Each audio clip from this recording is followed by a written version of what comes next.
Welcome to ஸ்ரீஸ்டார்ஸ். சுவையான தோசை மாவு போண்டா எப்படி பண்ணுறதுன்னு பார்க்கலாம் வாங்க.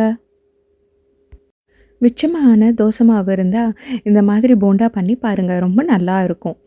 அதுக்கு தேவையான பொருட்கள்: தோசை மாவு, புளிச்சதாக இருந்தால் கூட பரவாயில்லைங்க, கடலை மாவு,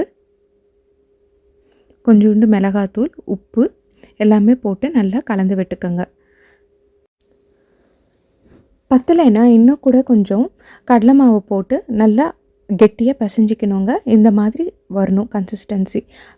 அதுக்கப்புறம் தாளிக்கிறதுக்கு ஒரு வானிலையில் கடுகு, கடலைப்பருப்பு, கருவேப்பிலை எல்லாத்தையும் தாளித்து அந்த மாவில் கொட்டிடணுங்க.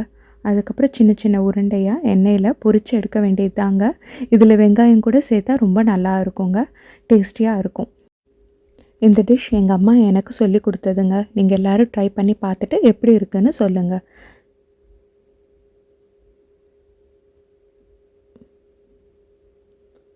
சுட சுட போண்டா ரெடி.